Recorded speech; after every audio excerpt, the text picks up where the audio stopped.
What's up, gamers? We are back with some more modern action.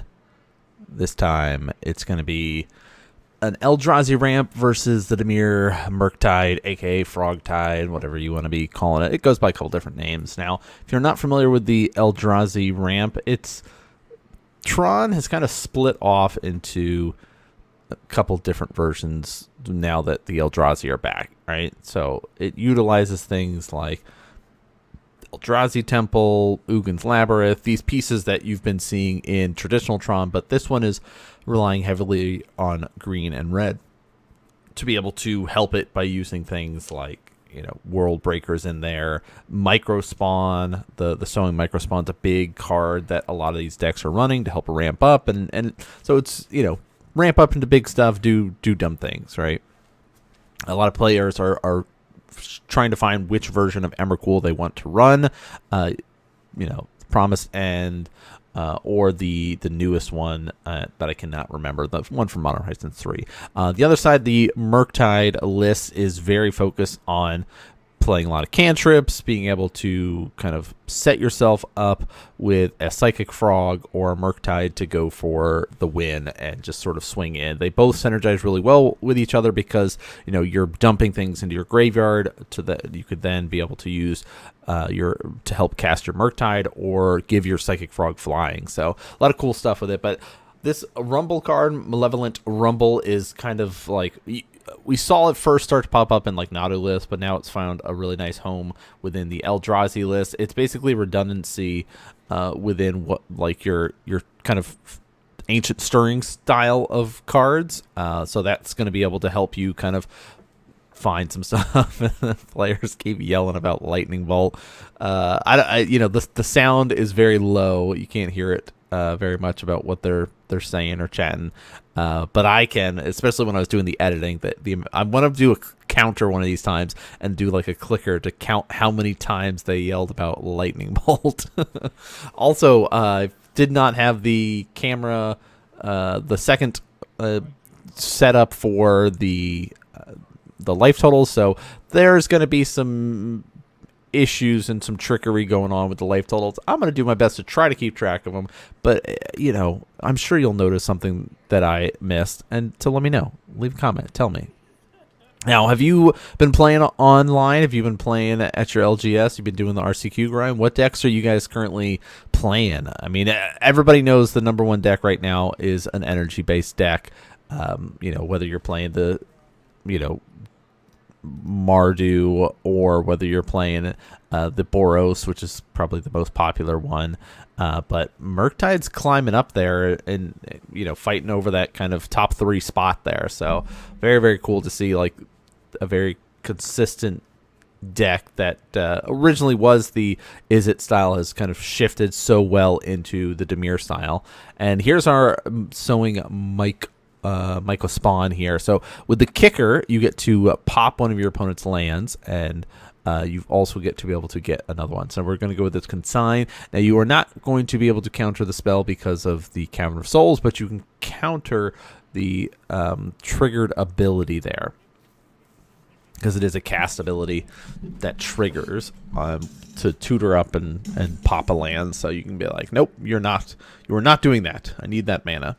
Now the Consign is like a number one card you're going to see in sideboards. It's also starting to see play main board just because the One Ring is such a problem in Modern. I know people have been like, there's no One Ring deck, but you look and you see just how snowbally and how powerful the card it is. It's a problem. So, we're going to be seeing Energy be probably the number one deck. We're going to be seeing the One Ring be the number one card, at least until December. So if you're not interested in that, adjust your list accordingly. All right. Having Consigned Memory in the main board, this list right here of Murktide does have a single in the main board, has some more in the sideboard.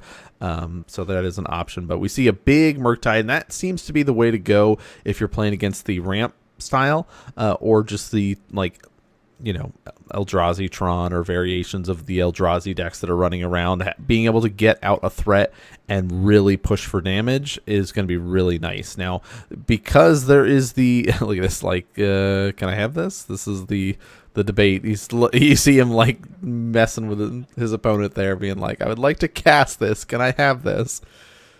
And so we have a response here. Boom, boom, boom. So here's how things go. Bowmaster's going to flash in. We're going to target that Eldrazi spawn. The Eldrazi spawn will be sacked in response. So there will not be a orc army created if there's no more legal target available. In this case, like, you could target something else and do something else here, but like specifically because of the targeting on the spawn, there is that little nuance thing of, yes, technically there should not have been an orc army created there. Unless I misunderstood the targeting, but that's the way it looked like based on, hey, here's your spawn, let's pop your spawn in response, and like, so in that case you would not have it. But you flashed it in before the One Ring resolves, so if they tried to be able to draw cards, you can be able to make a orc army at that point, and you could sit here and target some of the creatures. You could target your own creatures. You could target yourself, right? There's lots of options that you could do, even though you can't target your opponent with it. But we're gonna start seeing some more fetching, more setting up here. But the ramp player here, Eldrazi player, is just sort of building up now. Bowmaster is a great way to kind of help fight against the One Ring, but eventually they're going to draw into things that are going to make it hard that they can just kind of outclass the Bowmaster, but you still have to answer it. So not as much answers are available within the ramp strategy. Things like, Kozilek's command to exile a card, all is dust. Many players are starting to run Kozilek's return in their list, specifically to help deal with the energy package and the Boros energy that runs around, but also just like, there's a lot of good cards that you're happy to be able to hit. Plus, you can return it from your graveyard, so we'll see if that becomes relevant here. But he says, hey, I would like to swing in with this to send a message. It's like, I am protected. Your attack resolves. I take no damage.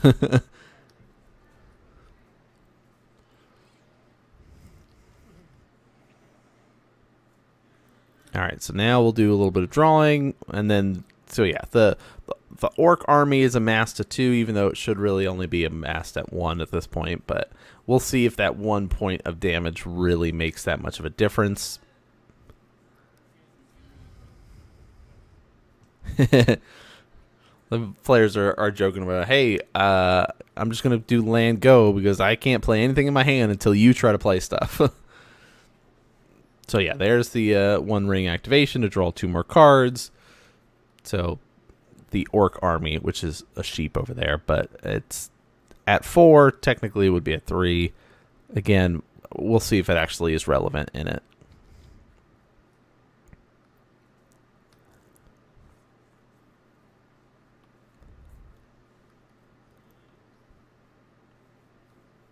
All right, another one, and we're kicking it again. So Sowing Microspawn is going to come out here, kicking it. We're going to tutor for a land, and we're going to blow up one of our opponent's land. Really, we're just going to try to disrupt their mana base. It works out pretty nicely, but the response is going to be the Sink into Stupor, returning target spell or non-land permanent opponent controls to their owner's hand.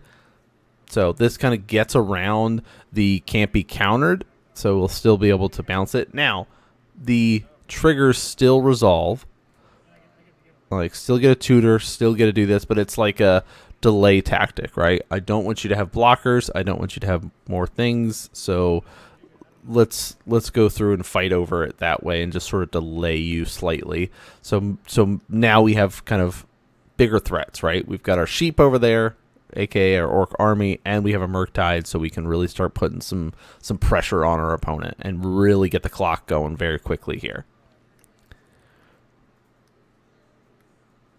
Because if there were 2 Sowing Microspawns, he swings in with the orc army, you just double block and trade 1 for 1 and feel good about it. This way, there's no easy way for them to do that.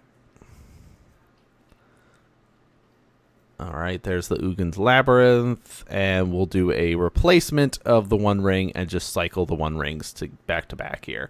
So a nice little added protection. Utopian Sprawl doing work of helping to kind of ramp up. That's kind of the the power of this list. Many players are running, 3 to 4 Utopian Sprawls. They're running the Talismans. They're running the Sowing Microspawns. They're running the Uggin's Labyrinth. So, like, the amount of mana that you get is great. We'll get some fetching. We'll be able to start getting up and building up to a nice set of kind of dual lands.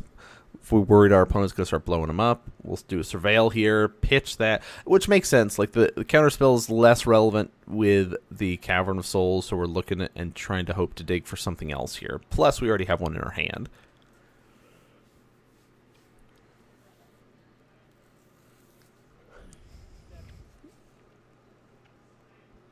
All right, double island. Second Murktide. Now, this is risky, knowing that your opponent has access to things like All This Dust, or things like that. But with having counterspells back up, we're feeling a little bit safer. But here's the nice little synergy here that doesn't come up as often, but every now and then again it will when you have it. Same thing with like the frog, right? If you're going to be using the Murktide to cast it and you're delving and exiling stuff, if you already have a Murktide out, that one continues to get bigger. All right, so don't forget about that if you are playing this list. Whenever an instant or sorcery card leaves your graveyard, put a +1 counter on Murktide. So yeah, now Murktide is very, very scary there. Sitting here, what? 6, 7, 8, 9, 10, 11 power. Let's draw some cards. The Orc army there is going to help us out. Let's get a little bit bigger.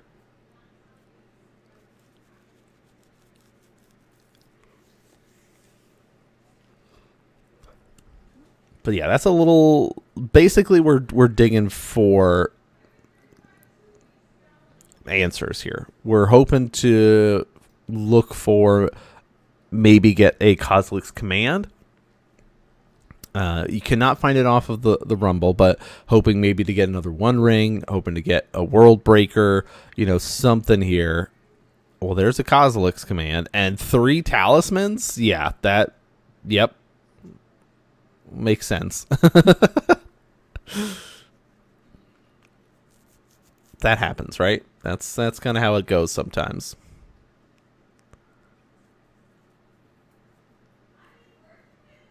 So we do have to take a permanent there. We do get an Eldrazi spawn.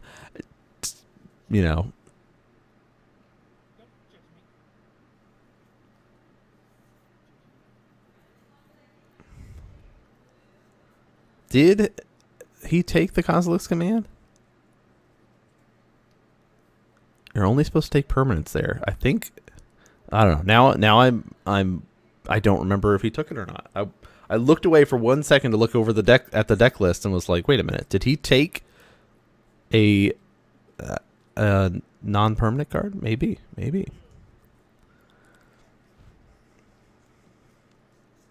But that's okay. If we're seeing mistakes like this is part of why we watch them on camera, so we can learn from mistakes, learn to play cards and do things differently. And so he had multiple Kozilek's Commands.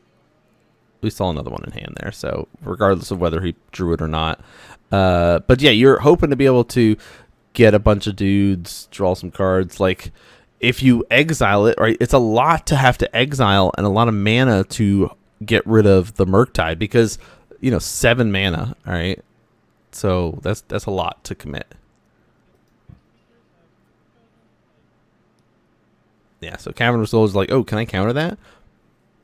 And technically you can, but even though it is an Eldrazi spell, right? It says when you cast creature spells with Cavern of Souls, those creatures can't be countered, or that creature cannot be countered. Draw a card. He says you may use your Orc army to shoot me. He says I'll shoot your spawn, which doesn't grow the Murktide. Or doesn't, well, that too. It doesn't grow the Orc army there. It does not amass. But we get 4 Eldrazi spawns here, which will start popping for and attempt to hit with the All Is Dust, but we have the counter spell, which that was the commitment we needed, and have no way to get rid of the remaining Murktide. So let's scoop it up and go to game 2. The power of the double Murktide with counter spell backup protected us there. Like, it worked out great. So now we're going to be going into a sideboard game here, and oop, I forgot how loud I do so good about like adjusting the volume and the sound in the first half, like pre-sideboarded stuff, and then I forget to adjust the volume on the extra games afterward. But that's okay. It'll be just still quiet. I turned it down in our recording side of things here. Even then, it's supposed to be loud in my ears.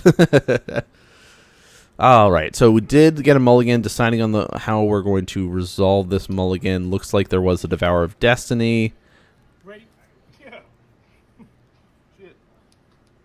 Which we didn't utilize there. So, the way Devourer of Destiny works, you can reveal this card from your opening hand. If you do at the beginning of your first upkeep, look at the top 4 cards of your library. You can put one of those cards at the top of your library, then exile the rest. Now, could have just, because we're going to be going for this fetch land right away, we don't, it doesn't really matter, right? We're not setting ourselves up because it's better to keep that information just hidden that we have the Devourer. All right, so we got some preordains. Again, the kind of cantrip focus Dimir Murktide list is going to be going very focused on let's fill up our graveyard with a lot of 1-drop instants and sorceries that we can then utilize things like Murktide to get a very scary Drake or dragon out there and doing some damage. Ooh, there's the imprint. So 3 mana available to us here. A nice Malevolent Rumble. Again, have to get a permanent off of this. So, alright, we got some Utopian Sprawls and a land. We get the forest, no problem.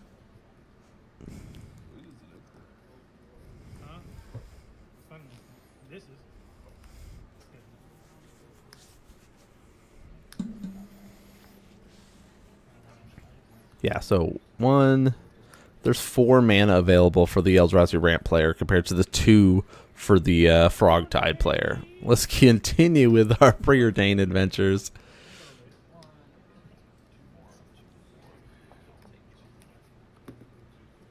All right, you can kind of hear some other talk in the background because we did the double camera setup for this recording. So again, you can hear a lot more, especially since I didn't turn it down. I've got it still turned down, but like it's very distracting sometimes when you just hear the amount of like LGS chatter that goes on when you do these recordings. But that's that's part of the fun. It's supposed to be at an LGS environment where you're going to be experiencing this sort of stuff. But here's a Kozilek's Command.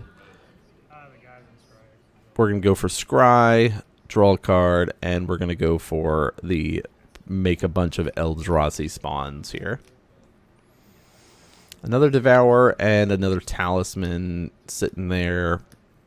I mean, we could go for the Devourer, but I don't feel like we need either of these personally. Like, yeah, he says they suck. Yeah, let's get those out of there. We don't really need those. So we get a Surveil happening, chipping and throwing our land into the graveyard there, hoping to draw more relevant effects. Another fetch land also there, kind of giving that indication that we've got plenty of lands. We don't need any more. We're good. Another, what is that, number 3?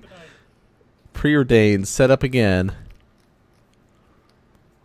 Looks like both top this time, so we're happy with the way that's set up. But worst case, we could just say we're keeping both top because we're going to fetch anyway, so it doesn't really matter. But it also puts that fear in your opponent that, oh, maybe you could consider or do something to get it there. It says how many cards in hand? 4 cards in hand on the Eldrazi Ramp player side. So we're in this weird dance of trying to kind of go, okay, I want to set myself up, but I need to have ways to interact with my opponent. I need to utilize my counter spells, my consign to memories, things like that. So I can't get a threat out yet. I have to wait in order to do that. At some point, the Frog player is going to have to land something and that's when the Eldrazi Ramp player is going to be trying to pounce and go for dumping things. But do we get the kicked? 2, 4, 5, 6. Yep, so we're kicking it. We're going to pop the Surveil land on the other side and go tutoring for a land. And there are cast triggers, so...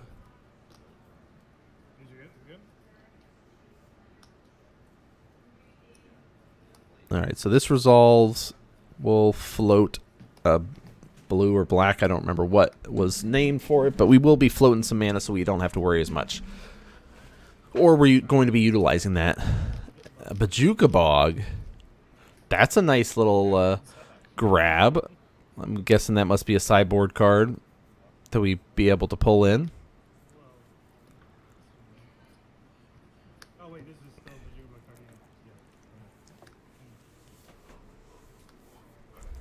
And in response, we get a Bowmaster to come out.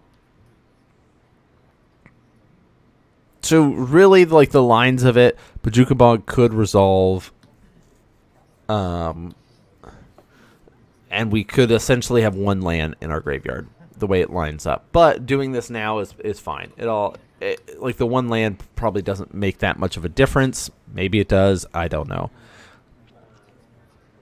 If you're thinking about though extra things to pitch for a Murktide though, it could be helpful.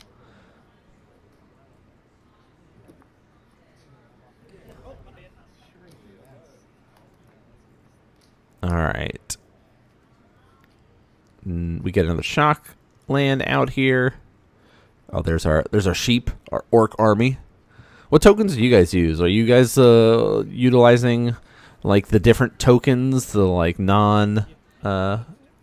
non-magic related tokens? Like I always like being able to use like Pokemon cards or One Piece cards to represent my tokens. But the frog is going to come out here. We still have that 1 mana available. Hoping maybe there's like a consign or something to help fight against what our opponent's got going, but we're trying to set up with a frog here now to fill our graveyard back up. The One Ring though is going to put a stop to it. Now we'll add a little bit of annoyance with the Orcish Bowmaster already out. We'll pop these, get some more mana here. But the protection's really what we're hoping for with the ramp, right? Yes, we will eventually want to draw cards, but the biggest thing is us being able to have protection and kind of stop the frog player in their tracks a bit. Because I don't have anything to do. Players are like, you're confusing me. You're not doing anything. It's like, I have nothing that I can do. What do you expect of me right now? I'm land go.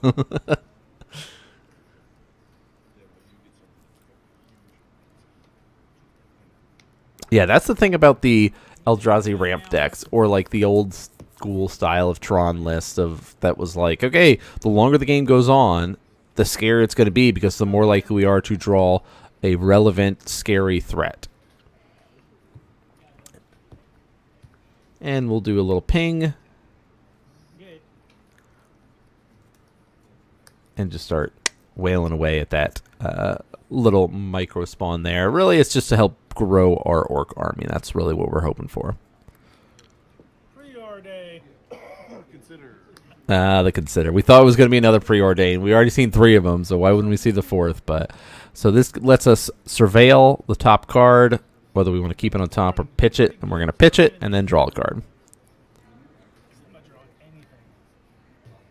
Yeah, both these players were sitting 2-0 going into this match, so they're like, I was doing so good until I started playing against you, and now I'm drawing nothing. I Break the Ice is going to be targeting the land there, the Ugin's Labyrinth that had our Emrakul underneath of it, but we can just respond and return the Emrakul back to our hand, which is nice. Frog's going to come across here, lots of cards in hand. Again, the One Ring has protection, so you do not get a draw. You don't get to do anything. And we're going to Kozilek's Command, scry and draw 1. And it all equals out, right? We draw a card, so our orc army comes back. It didn't matter if a draw card, you would have killed the guy. Yeah, it don't matter. 17. Draw 1 more.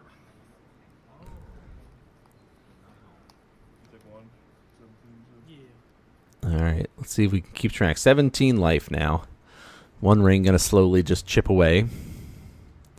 We've got 2, 3, 4, 5 mana available this turn, plus the one ring, so...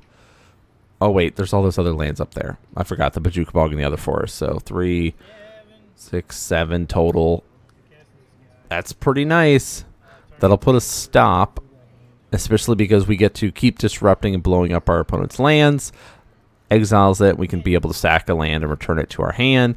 But the big thing is that World Breaker has reach. It's a 5/7 with reach, which forces your opponent to really have to have a big Murktide to, you know, kill that off. It basically stops the frog from being able to swing in for a while.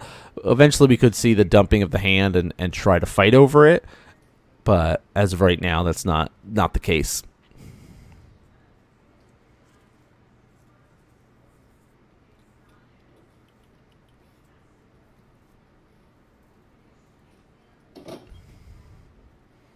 See counter spells. There's a spell snare. Yeah, it looks like we're going to do some dumping here. I mean, you got 2 mana left. You probably want to keep at least one of the counter spells. So, like, dumping, boom, 2 cards in there. Yeah, like, there's that debate about the other. There's the other one going in. So, let's put another counter there.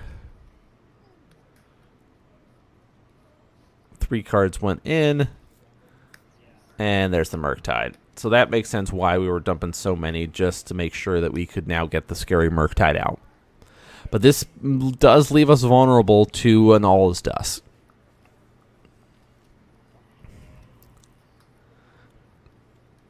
So Frog has 3 counters on it. Normally, Psychic Frog is a 1/2, so that's 4 power there. Drawing. Yeah, that was last turn. So we'll do a little bit of damage to the face. Because the Orcish army, Orcish Bowmaster's still there. Alright. Untap, upkeep. Technically, there would be 2 more damage lost here, which I don't think I remembered to minus. You're already down land anyway, don't fucking matter. So it should be at 13 to 14 here. But I think this is the game where I really got lost track of life totals here. But there is the Devourer of Destiny to get rid of that Murktide that we've committed so much resources to. And it's just kind of, we're creating a wall at this point. Trying to set it up that there's enough things in the graveyard to give the frog flying. I mean, there is reach, so we at least have a blocker. So it's like this weird little dance. But life total should be a little bit different. So pay attention as we kind of go through things. I guess we didn't count that.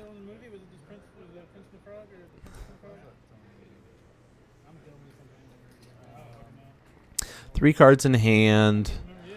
2 of which are, or 1 is a land. What's the other one? Toxic Deluge? Yeah, so let's pitch all 3 of those, get the frog to be pretty scary, and we're going to move to combat. Basically, our goal is to just start dumping, right? Dump, and there's the chump block, so we'll eat that up, no problem. 7/8 right there with that frog, which is pretty scary. All right. 13. Now we should have lost 2. I think we should be at 11 here. The frog player says that I'm hellbent. I got nothing left. So a lot of cards available. I want to say it's 11 to 14 life. But I'm going to keep bringing that up because, you know, life totals are relevant with the Bowmaster out.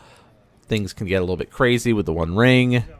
But we're looking for, like, there's ways around this, right? We have, if we get a Kozilek's command, we get rid of the frog, we get rid of Bowmaster, we draw an All Is Dust, we draw, like, a Kozilek's return, we can get rid of the Bowmaster. Like, there's answers that are definitely live draws that we've got. We can keep bringing back our Devourer of Destiny, or I mean, not, or World Breaker. But here's another, let's pop your lands. Yeah, the exile effects off of this deck is really tough to deal with. Because it's just like the Myco spawns pop and blow up your lands. World Breaker can pop and blow up your lands. So it's a very tough deck to fight against if you are low land count or you have a lot of stuff that is expensive. Like, you're going to have a harder time playing this matchup. And why this one is doing a little bit better than, say, like the traditional Tron list where people are trying to blow your lands up. You can go, well, I'm just going to be playing, here's red, green, and my Tron land, or my Eldrazi lands. Ugin's Labyrinth, Eldrazi Temples, things like that. But it's like, do I attack here? Like, that's the weird thing, right? It's like, you know, swing one, it would block, and I don't know. It's weird. Hey, there's a preordain. Let's fill the graveyard. Scry 2, draw a card. You know, whatever it is. You could go for a land here and hope, like, if it's a fetch land, like, that would be nice because then you're still set up with mana for another turn. But we do 1 and 1. Draw.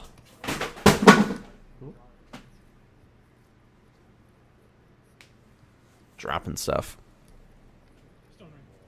I was just getting stuff set up and was moving things, and the cats are knocking stuff over. But here's the big push. We get to pump up the Psychic Frog. We get to be able to sit here and push for some damage with some flying. It's going to go to 5 life with this attack. Take 2 more damage off the 1 ring, go to 3. Or go to 1, right? Didn't we miscount and say that there was a missed 1 ring? I don't know. Maybe I'm off. But I know we're at 3 because now we're getting hit with the 1 ring. But guess what? Here's a Emrakul, the World Anew. When you cast this spell, gain control of all creature target player controls. So, here's the weird thing. Right? If our life totals were correct, if the player's at 3, right, you lose all your creatures, you're at 1 mana, you're basically dead next turn. But if they're at 1, they die, and the World Anew doesn't actually save them here. I don't know. It's a weird one, right? We're going to assume that the life totals were accurate, I guess. So Eldrazi Ramp ties things up here, and now we're going to be going into game number 3. And they're yelling about lightning bolts again.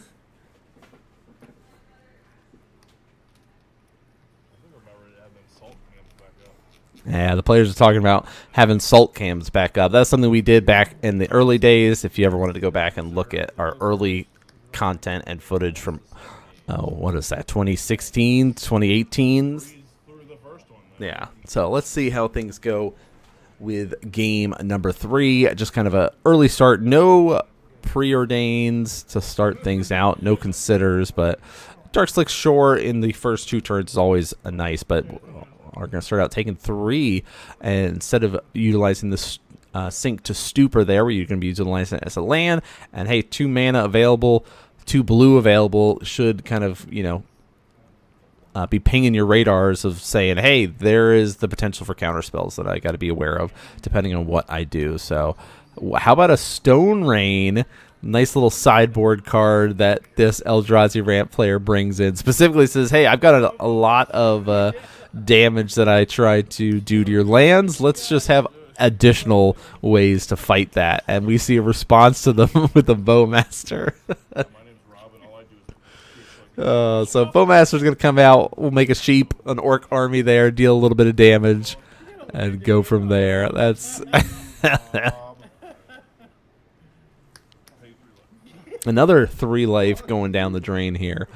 So 14 to 19, very quick. We'll turn that into a 17 though with the attack and pass. So Stone Rain was nice. You like that? I don't think anybody was prepared for the Stone Rain sideboard. I mean, that's one way to, attack your opponents, right? Is find ways to kind of interact with them in a different way and keeping them disrupted, especially when your opponent is like, the impactful cards they have cost 2 mana. And if they're spending their... so I've got a talisman. If they're spending their time struggling to get lands, that means that they are only able to cast like 1 spell a turn, right? Or 1 spell on your turn. Where if they're able to just start building up, it becomes much harder where they can be like, oh, I can play a frog and still have counterspell backup. Or I could play this Murktide and still have counterspell backup. Alright, and we'll do some damage, do a little fetch, drop down to 16. There's still the attack coming. Do we have Kozilek's Command happening? What are we gonna get here? No response right now. Just kidding. I'm getting the Surveil Land, not the Forest. I don't need that. Surveil is important. We keep talking about it. If you have not picked up your Surveil Lands yet, I highly recommend picking them up because they're going to continue to just be valuable in Magic, whether it's Commander, Modern, Legacy. They're good. They're very, very good. And not a lot of people picked up, I would say, much product within that set. Right, Murders of Karlov Manor wasn't as popular as something else was, and some of the other stuff at the time. So I don't feel like they're as prevalent as other lands are. So the Sowing Mycospawn coming out. We will be hitting that with the counterspell. Now we still have the cast trigger to be able to go and find a land, though, but we didn't have the land and the mana to be able to kick it. So that at least helps kind of stop the bleed of land destruction happening there. All right. So response to the fetch of the polluted, we're going to hit with the Kozilek's Command out for 1, get rid of the sheep, and be able to make a guy. So this is like the setup phase here. Want to be able to make sure that we can cast that spell without getting hit with like a Spell Pierce or getting hit with a consigned memory, something, right? So it is very important to kind of wait for very specific response windows when players are doing their fetching. All right, now how much mana are we up to? 4, 5, 6, 7, 8 if we count the spawn. So we got to be worried a little bit about that, but we did do a Surveil and kept that on top, which looked like a preordain. Yes, it was. So we get to do some setups here, scry 2, then draw a card. 1 on top, but doesn't really... yeah, it doesn't really matter because we're just going to fetch it away. Ooh, take 3 here. Watery Grave. So this could be the indication that we're going to be blowing it up, break the ice, and actually getting the hit off of the Emrakul there too, which is really nice. So that stays in exile. So they're both playing the Stone Rain style this game here. Break the ice and Stone Rain's happening on both sides. So both fighting over destroying each other's lands. We love to see it. Poking them down with the Bowmaster here. And it's just sort of just this little like poke fest that these players have. No one has been able to land a big threat at this moment in time, but not saying that that won't come soon, but we're still in the build-up phase, and both players are just trying to kind of test the waters a lot right here and just sort of see what they can get away with. Can I resolve this? Is this okay? Here's a World Breaker, which again will pop another land to do this. Has to pay 7. Cast trigger will tack and target one of your blue-black lands, but we'll do the consign to counter it. Yeah, they're all everything is good. Build deck is. Yeah, make sure you tap the land to pay for the spell, but it all worked out in the end. But, keeping your opponent off of blockers is also the thing that we're trying to do here by utilizing, our little 1/1 to the best of its ability, and you start seeing some cards getting exiled. Gives us indication that we're getting the dragon out. How big is it going to be, though? Solid. That's kind of the safe route if you're really starting to pick up the deck and learn how to play it. 7 is really kind of that sweet spot. Yes, you can get around with like 6 and stuff like that, but every time that I've cast a Murktide for 6 power, he does not survive the way that I want him to. So having a 7 power is really where you want to be. But we do see the 1 ring. Of course, the drawing card will get us a Orc army. We get a little trigger going on there. We could shoot our own creatures, so it's not a big deal. Can't really do anything there, so we will pass. Now, was this the turning point? We've talked about how crazy things get when the 1 ring comes out and how much it swings games. This might be the swing back to the other way.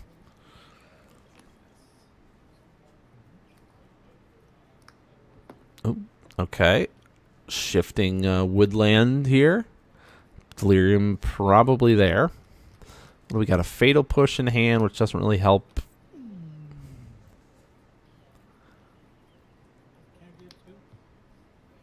You know how many cards you have? Sorry. Oh, active player turn 0. You might be thinking, it's only 40 minutes. Well, that's also because we've cut out a bunch of the sideboarding time and stuff going on in this game. So this active player's turn 0 now. And the players are shocked by that, too. They're like, we've been playing for that long? That's crazy. So, if you have not been to turns in a while, here's how this works. Whoever the player's turn it is, their turn 0. After that, there are going to be 5 turns. So, they're counting it out. 1, 2, 3, 4, 5. Similar to the way like One Piece is played, there's only 3 turns for One Piece, though. It's that 0, 1, 2, 3. So, both players get 2 turns. Essentially, in One Piece, in Magic, both players get 3 turns here, right? 0, 1, 2, 3, 4, 5. It all works out in the end.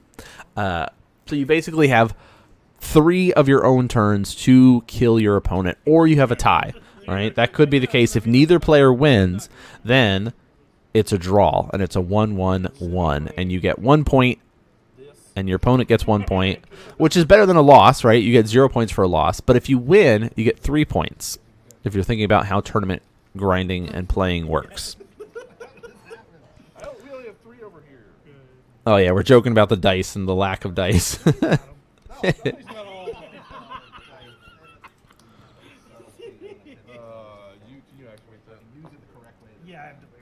And then we're just confirming, can you activate this? Yeah, so there's a consign, there's a frog, there's a Fatal Push here.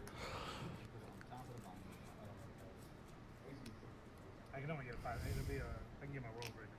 I can copy a World Breaker. This is, I get to copy a World Breaker, which is pretty scary, but it's enough to, like, the Murktide will eat it. So we're just kind of counting it out. Moving to combat. I don't know if I agree with the Orcish Bowmaster combat here, but Return target spell or non-land permanent. the sync to super. So he's just confirming the way it works is it does specify a non-land though for return target spell or non-land permanent. So when Shifting Woodlands becomes a creature, it's still considered a land. It's just a copy of it.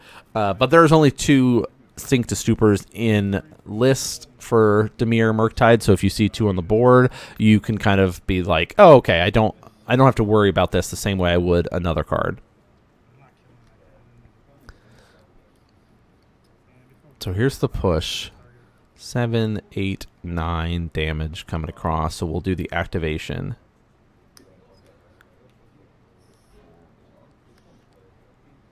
So we're going to try to do a Fatal Push. So here's this confusion here of like that the players work out and try to figure out. It says, okay, can I kill this because it's a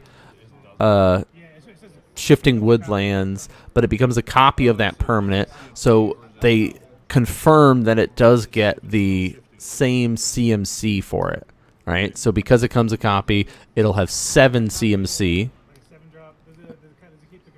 Yeah, so they're going through and discussing it right now. I can't remember. I thought copy Yeah, Shifting Woodlands are, new card, Delirium for 4 mana. Shifting Woodlands becomes a copy of target permanent card in your graveyard until the end of turn. Activate only if there are 4 or more card types among cards in your graveyard.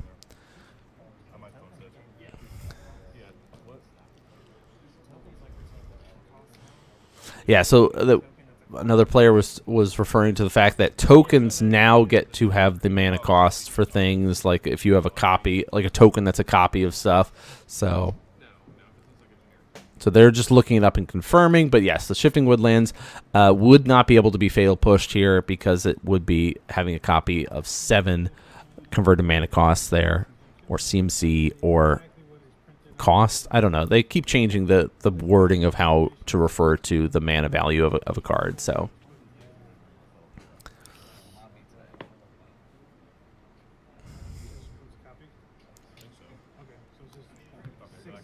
I don't think so. all right. So now, yeah, they're confirming. Okay, I can't actually push it, and then it's like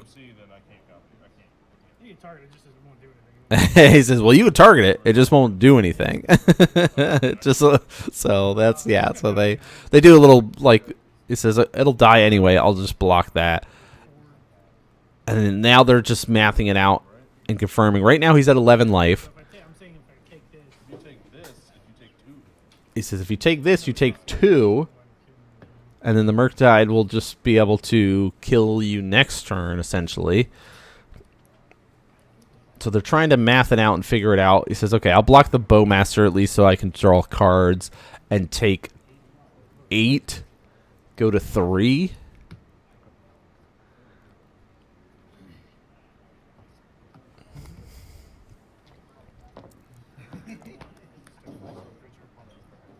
And there's a frog to help close out the game just to make sure things work out okay.